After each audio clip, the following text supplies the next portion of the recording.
Rest days are a very controversial topic. You have guys who love training, who subscribe to the no days off camp. Then you have guys on the other end of the spectrum, guys that swear that anything more than 3 or even 2 days per week in the gym is overtraining. The problem with the argument on either side of the fence is these guys are often not factoring in one major variable, and that is what your training volume and what your training intensity is like during those sessions. Not only that, but also what your goals are. If your goal is to build more muscle, maybe you want to get stronger also. You need to train hard enough to stimulate those adaptations, but you also still need to recover from them. Now that's where proper training volume, or simply the number of sets that you do in a single session or a week, comes into play. That's also where your intensity, or how close to failure you're training, and what percentage of your 1 rep max you're training with all comes into play. If you take 2 guys, both let's say training 6 days per week, one guy is training with 20 sets each individual session. He's performing each one of those sets with a high level of effort, but leaving 1 to 2 reps left in the tank. Now his volume is high, his intensity is high, but it's not all out. Now let's talk about the other guy.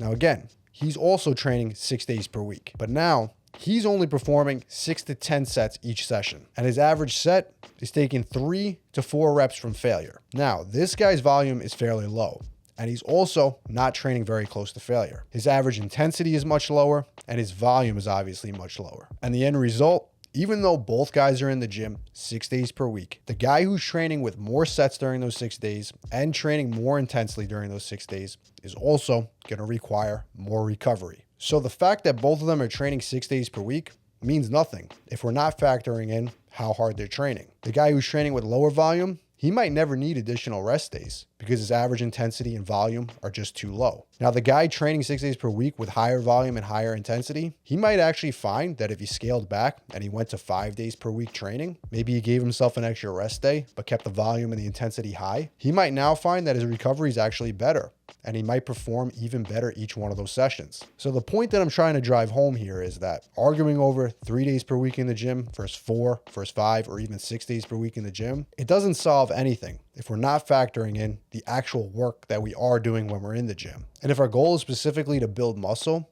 we shouldn't even be thinking about training or rest days that way. It shouldn't be about how many days per week we're in the gym. We first need to determine how many sets we need to perform to grow more muscle. What's the average intensity we need to perform those sets at, again, to stimulate growth? And how often do we need to train that body part or a specific lift? Now, after all that's established, the next question is, how much rest do I not only need to recover from this training, but to execute the work at a high level of effort and come back bigger and stronger? Now, that's when you determine rest days. For most guys looking to build more muscle, I personally find that 1 rest day per week or a 6-day split, it doesn't leave a large margin of error. You need to be meticulous about your intensity and your recovery, and with only 1 day a week to rest, that leaves you constantly walking a fine line between stimulus and recovery. Now, don't get me wrong, it can be done, and I definitely know plenty of people that train 6 days per week that get great results. But again, if the goal is building muscle, most of these guys that do well training 6 days per week, they're generally an anomaly, and they're not usually the norm. But when we get into 2 or 3 rest days per week, that's when most of the average population can balance training, frequency, and recovery. That's usually the sweet spot for them not having to stress over it. 2 to 3 days per week rest generally leaves much more room for error, and guys can push things pretty hard, and recovery is not much of an issue. I'm personally a fan of 5 days per week training.